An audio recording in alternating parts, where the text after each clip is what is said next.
Assalamualaikum warahmatullahi wabarakatuh.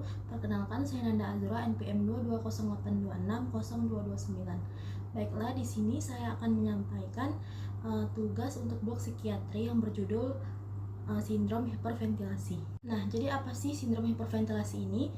Itu adalah keadaan di mana saat seseorang bernafas lebih cepat dibanding dari kebutuhan metaboliknya yang disebabkan oleh kecemasan ataupun stres emosional, yang nantinya akan menyebabkan penurunan kadar CO2 ataupun hipokapnia yang akan menunjukkan gejala fisik seperti sesak, kemudian pusing dan juga nyeri dada tanpa adanya kelainan organik. Jadi sindrom hiperventilasi ini dia itu memiliki beberapa klasifikasi.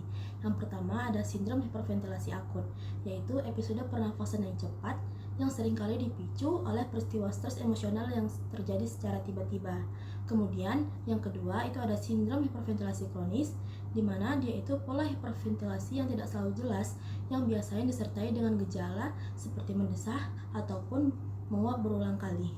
Kemudian untuk etiologi dari sindrom hiperventilasi itu sendiri terbagi menjadi dua. Yang pertama itu ada psikologis, yaitu reaksi terhadap stres emosional ataupun ansietas berat. Kemudian adanya mekanisme coping maladaptif terhadap stres dan juga kondisi panik ataupun trauma emosional. Kemudian yang kedua ada predisposisi, di mana predisposisi ini yaitu kepribadian ansietas tinggi, kemudian riwayat gangguan panik ataupun ansietas menyeluruh, dan juga perempuan usia muda lebih sering mengalami kejadian sindrom hiperventilasi ini.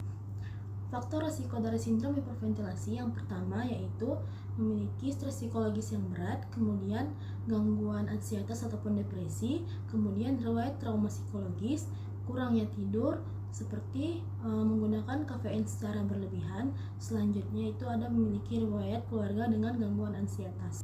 Gejala dari sindrom hiperventilasi yang pertama itu ada gejala pernafasan, yaitu sesak nafas mendadak, nafasnya cepat dan dangkal, kemudian rasa tidak cukup udara, lalu terasa berat ataupun nyeri, kemudian sering menarik nafas dalam-dalam.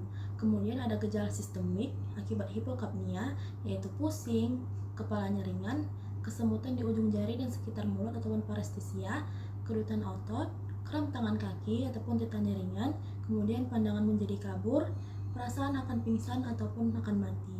Selanjutnya ada gejala psikis, di mana gejala psikis ini seperti cemas, panik, takut mati, takut kehilangan kontrol, dan juga mudah lelah serangan. Nah, selanjutnya ada patofisiologi dari sindrom hiperventilasi. Nah, penyebabnya itu ataupun etiologi dari sindrom hiperventilasi yaitu adalah stres ataupun panik. Nantinya akan menyebabkan aktivasi sistem saraf simpatis. Kemudian akan terjadi peningkatan pusat nafas yaitu hiperventilasi. Selanjutnya, karbon dioksida akan menurun di dalam darah yang menyebabkan alkalosis respiratorik. Kemudian akan terjadi vasokonstriksi cerebral yang gejalanya itu ialah pusing dan juga parestesia. Kemudian oksigen akan berkurang di jaringan tubuh dan menyebabkan lemas, nyeri dada. Kemudian akan muncul rasa takut, di mana akan terjadi cemas yang meningkat. Nah, di saat cemas meningkat tadi, maka akan terjadi vicious cycle ataupun lingkaran setan yang menyebabkan hiperventilasi akan terjadi secara berulang. Selanjutnya, untuk mendiagnosis sindrom hiperventilasi, pertama kita akan lakukan anamnesis, di mana akan dijumpai gejala seperti sesak, nafas cepat, dada berat, dan juga cemas si pasiennya ini. Kemudian tidak ada kelainan pada paru ataupun jantung. Pencetusnya itu bisa kita tanyakan, misalnya ada stres, ujian, ataupun keramaian. Kemudian dapat episodik ataupun panik, bisa juga kronik ataupun ansietas. Kemudian dapat kita lakukan pemeriksaan fisik, akan ditemui napasnya cepat 20-40 kali per menit. Kemudian akan ditemui si pasien ini mengalami kesemutan, kram tangan ataupun hipokapnia. Kemudian nadi dan tekanan darah akan naik sementara, tidak ada tanda-tanda sianosis ataupun gagal nafas. Pada pemeriksaan penunjang, analisis gas darahnya itu PaCO2-nya itu menurun dan pH-nya itu akan meningkat ataupun alkalosis respiratorik.